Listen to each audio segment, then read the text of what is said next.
Fresh Break, we've been off the grid for a few days to take some time out and enjoy the holidays, but we're back at the desk, and I've got a few stories that I want to share with you today. And our first story is one that I didn't think was even possible. I would have said that it was impossible. On Tuesday, December 27th, Genie Plus at Disneyland sold out. They sold out of Genie Plus at Disneyland. Actually, they sold out 2 days straight. They sold out on Tuesday and on Wednesday. It's kind of shocking.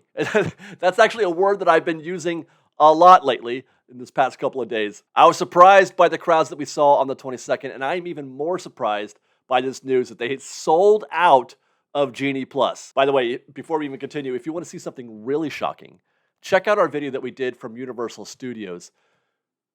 Crowds that you would not believe. I haven't seen crowds at any theme park like I saw at Universal Studios since pre-COVID. I mean, since the holidays in 2019, maybe. The most intense crowds that I've experienced, definitely since the parks have reopened at Universal Studios. But anyway, let's get to this Genie Plus story, which is, it's just a fascinating turn of events. How did this happen? How did the thing that I thought would be impossible become possible? Impossible first because for most of its run at Disney parks, Genie Plus was never under the subject to availability, situation. They were unlimited. That changed recently, though, when Disney added verbiage to that effect, stating that sales were in fact subject to change. But I never thought in my wildest dreams that we would ever get to the point where we could test the limitations of Genie Plus at Disneyland. Certainly at Walt Disney World, I could see that happening, which is interesting because they haven't sold out at Walt Disney World yet, but they did here at Disneyland. That is just so surprising to me. And that's because it's been so clear here at Disneyland over the past year for Genie Plus. It's been so clear that there has not been much demand, much interest in Genie Plus, at least not from the locals, the annual pass holder types.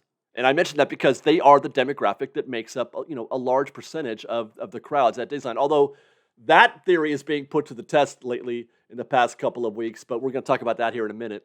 This holiday season, it looks like Disney has extended something of a winning streak that they began since the blockouts for annual pass holders began.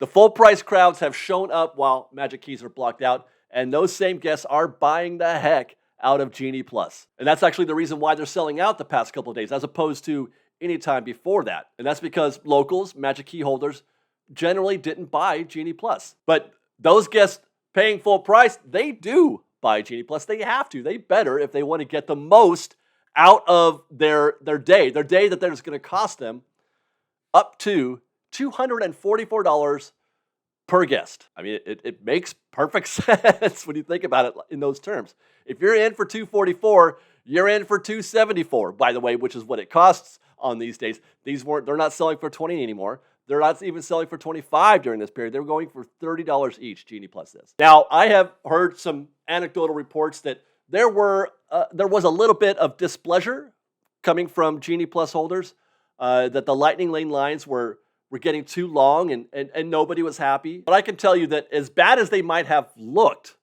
you're still getting a much better deal than standby guests were by an incredible margin. Lightning Lane guests get preference always. Always.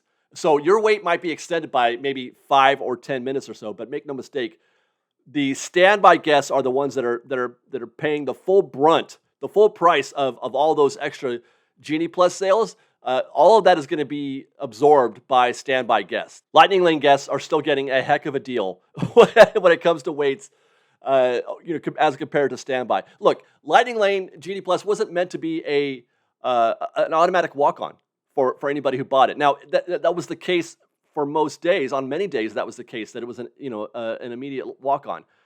But when the parks get busy, exceptionally busy, like they have been in the past couple of weeks, it's busy everywhere. It's across the board, and that's the way it should be. So everybody waits a little bit more on an extra busy day, and that includes Lightning Lane guests. So, I feel like that should be acceptable. You're still winning by a lot, and only for $30, I guess. If it's as we've said often, for people buying Genie Plus, if you're coming just once a year, $30 is a great deal. Compare that to Knott's Berry Farm and Universal, where it's upwards of $100, $30 is a great deal. And so it is that Disney has had the opportunity this past couple of weeks and going into the New Year's holiday, they've had a chance to see what a park looks like, how a park operates with no Magic Keys. And that is a full park and sold out Genie Plus. And I guess I wouldn't judge them if they took a victory lap right now. Now, will this affect Disney's decision-making process on some of the things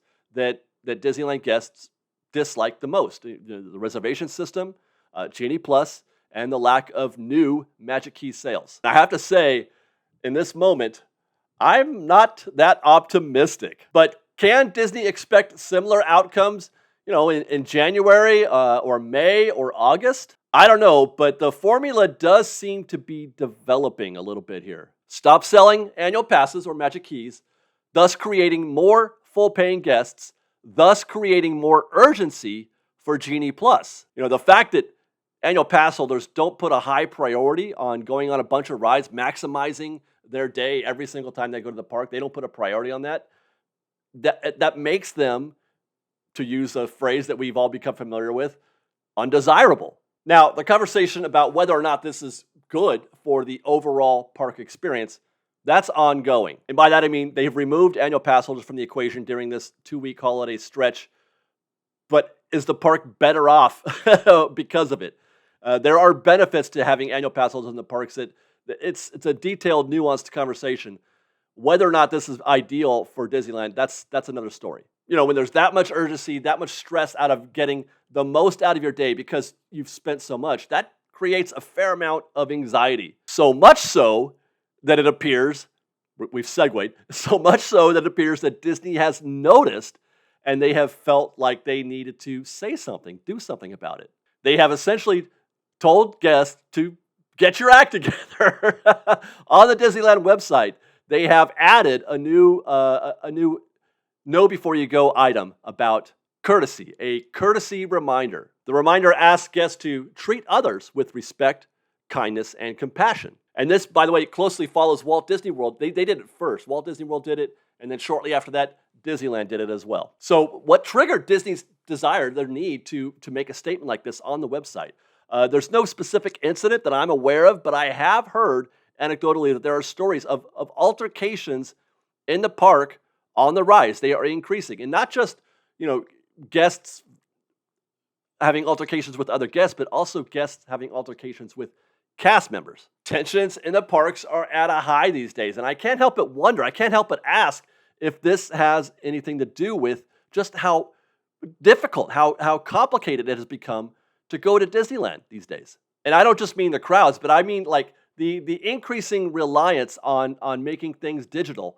The reservation system and the Genie Plus and the mobile order and all that. It's becoming a little bit more complicated, more confusing, especially for those who don't go to the parks often and don't have they're not accustomed to that sort of thing. Now, it's not that I'm trying to excuse this behavior, not that I'm trying to excuse altercations. That it should never happen. Disney shouldn't have to tell you to be kind and respectful and compassionate. That should be our default position just as humans to begin with. That shouldn't have to be, a skill that we have to relearn as adults. Having said that, making the parks less about money and class hierarchy and making it more about just putting on a good show, that would go a long way. That would go a long way to making, a trip to Disneyland a lot more peaceful. I'm just saying. As for that show, segueing, Disney has given us a sneak peek, a look behind the scenes at the new fireworks show coming up for Disney's 100th, Wondrous Journeys. In it, they show the live recording of the music for the show, as well as a look at the new projection mapping plan for Sleeping Beauty Castle. And it looks to me like they're getting better at it. Here's a conception for Encanto, another for Peter Pan. And to show how this is a true upgrade to previous projections, here's a live look at the Sleeping Beauty Castle with the platinum effect. I'm really looking forward to this show, and I hope I'm right that these projections look to be an improvement over previous shows. But you want to know what I loved most about this little video that they gave us? The live looks at cast members testing the projections in the park on Main Street. it's at least 1 a.m., probably closer to 2 a.m. As they do this, and because it's the only time they can do this sort of thing. You can't test these shows, while the park is open. And I just love that. I love seeing a commitment to theater, a commitment to the show. It's a small thing, but I feel like anytime I notice something like that, anytime I observe something like that, I want to put a line on it and share it with you guys to understand what these guys do for us. Sometimes we take it for granted. Sometimes we have expectations or entitlements. But they're out there working at 2 a.m. in the morning trying to put on a good show, a good fireworks show for Disney's 100th. And I appreciate you guys. I appreciate you for doing that. Thank you. And with that, for you Magic Key fans, there might be a little good news in this update. It looks like they're giving Magic Key holders a few extra benefits in 2023.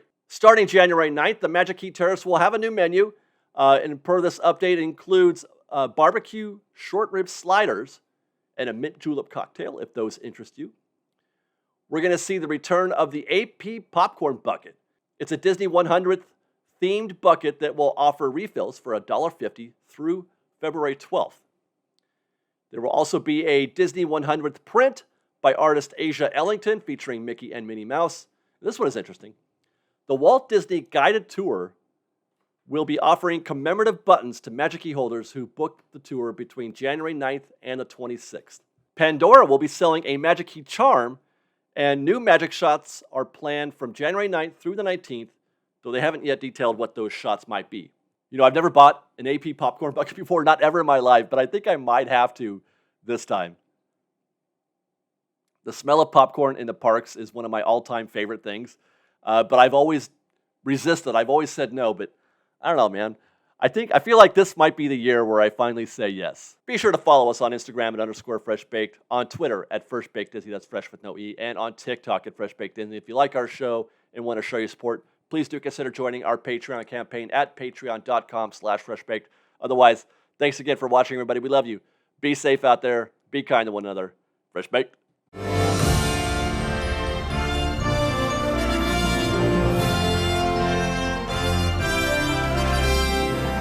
Wondrous Journeys is our brand new nighttime spectacular celebrating 100 years of the Walt Disney Animation Studios and over 60 films created by those amazing artists. Today we're here recording the soundtrack to Wondrous Journeys.